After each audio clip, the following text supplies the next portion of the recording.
नमस्कार। आज मैं भूगोल के अंतर्गत आप सभी लोगों को संसाधन एवं संसाधनों का विकास के विषय में पढ़ाऊंगा।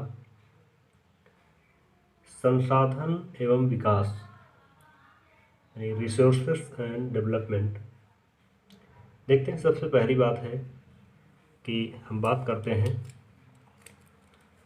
संसाधन की। बात करते हैं संसाधन की कि आखिर संसाधन किसे कहते हैं। देखिए, संसाधन से आशय पर्यावरण में उपलब्ध उस प्रत्येक वस्तु से है जो मानव की आवश्यकताओं को पूरा करने में प्रयोग की जा सकती है। दूसरी तरह हम कह सकते हैं कि ऐसी कोई भी वस्तु जो मानव के लिए उपयोगी है, मानव की उपयोगिता में सहायक है, उसे संसाधन कहते हैं। उसे क्या कहते हैं? संसाधन कहते हैं। जैसे खनिज तेल, कोयला, जल,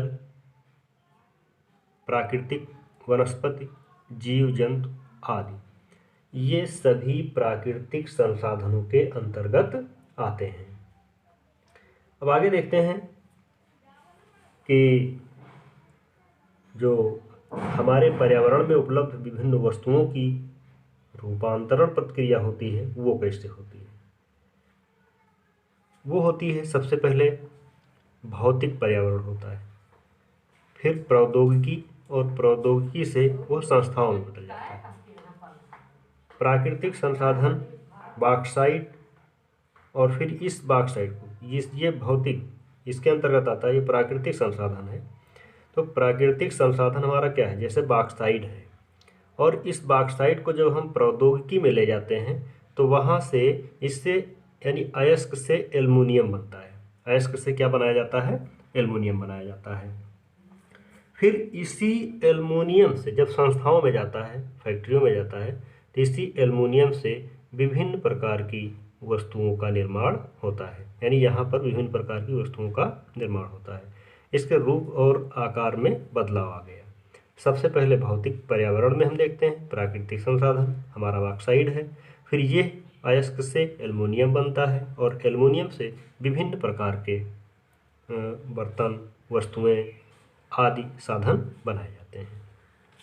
हम बात करते हैं कि प्राकृतिक संसाधनों का वर्गीकरण, यानी संसाधनों के वर्गीकरण की अगर बात करें तो मुख्यतः दो प्रकार के संसाधन हैं।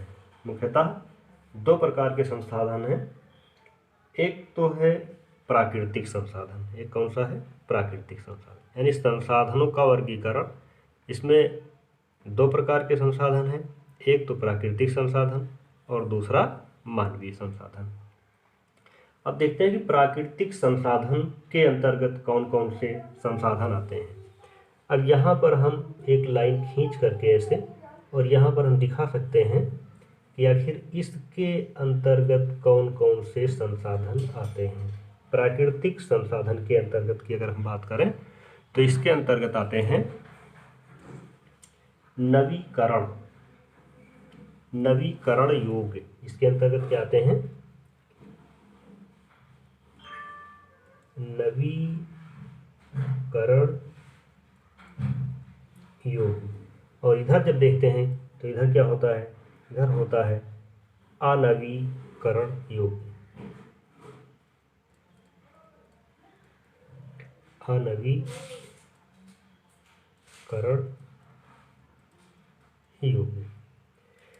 फिर जब हम मानवीय संसाधन की तरफ चलते हैं तो वहाँ पर आता है संरचनाएं। वहाँ पर क्या आता है? यहाँ देखते हैं मानवीय संसाधन में, यहाँ पर क्या है? संरचनाएं एवं संस्थाएं। संरचनाएं एवं संस्थाएं। फिर जब हम दूसरी तरफ, इसी मानवीय संसाधन में जब हम दूसरी तरफ देखते हैं, दूसरी तरफ कौन कौन से संसाधन आते हैं, तो यहाँ पर मात्रा एवं गुणवत्ता। यहाँ पर क्या? गुणवत्ता। फिर जब दूसरी तरफ चलते हैं प्राकृतिक संसाधन की श्रेणी में, तो वहाँ पर हम देखते हैं नवीकरण योग्य में फिर दो हो जाते हैं, यानी ये जो नवीकरण है इसमें फिर दो हो जाते हैं। अब इसमें एक कौन सा होता है, इसमें होता है सतत अथवा प्रवाह। सतत अथवा प्रवाह। और जब दूसरी तरफ जाते हैं तो वहाँ पर होता है जैव। वहाँ पर क्या होता है, जैव।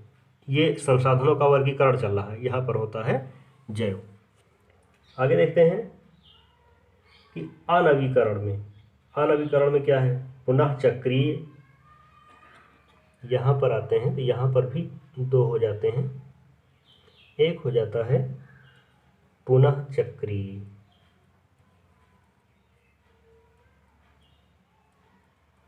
पुनः चक्रीय यानी जैसे धातुएं,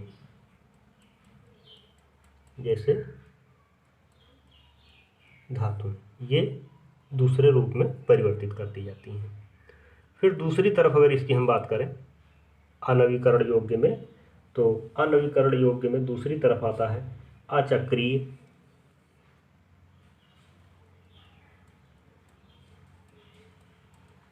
अचक्रीय जैसे जीवाश्म, जैसे क्या होता है, जैसे जीवाश्म ईंधन।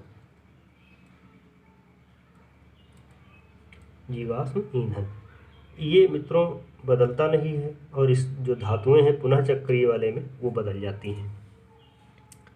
फिर आगे देखते हैं जो मानवीय संसाधन की तरफ, यहाँ पर हो गया कि संरचनाएं एवं संस्थाएं, मात्रा एवं गुणवत्ता, इतना कंप्लीट हो गया। इसके बाद अभी हम जैव के अंतर्गत और देखते हैं। जैव के अंतर्गत आता है प्राकृतिक वनस्पति एवं प्राकृतिक वनस्पति। और यहाँ पर क्या होता है,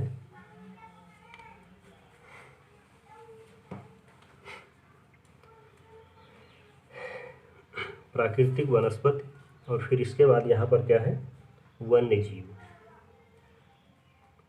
वन्य जीव, यह संसाधनों का वर्गीकरण बन करके तैयार हो गया।